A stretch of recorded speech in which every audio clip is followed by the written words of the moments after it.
Bismillahirrahmanirrahim. Assalamualaikum warahmatullahi wabarakatuh. Jumpa lagi dengan saya Black Pandora. Video kali ini saya ingin membagikan informasi kepada teman-teman di mana letak nomor rangka dan nomor mesin Mercedes-Benz 280 GE, di mana kita tahu cek fisik adalah salah satu kelengkapan administrasi kendaraan Samsat. Bagi yang baru gabung jangan lupa subscribe. Kalau begitu kita langsung ke kendaraannya.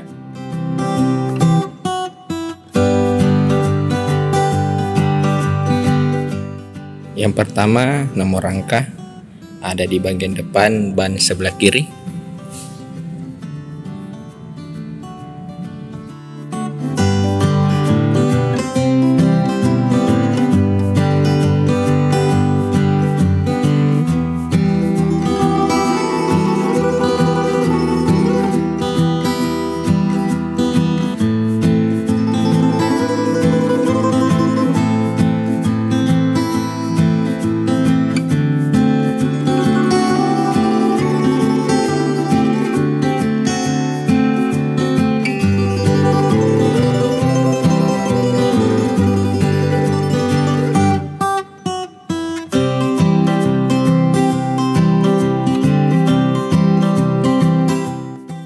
Kemudian untuk nomor mesin, pertama-tama kita tarik dulu tuas penutup mesinnya, berada di sebelah kiri di kursi penumpang.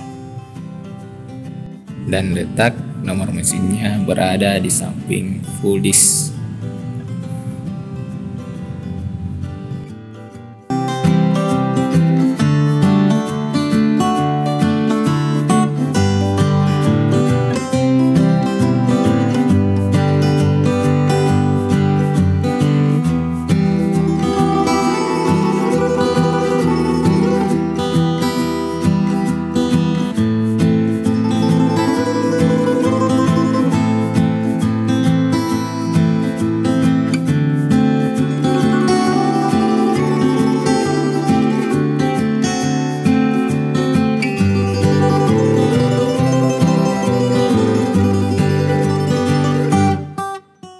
Demikian video saya kali ini. Nantikan video saya berikutnya. Saya Black Pandora, mohon pamit. Assalamualaikum.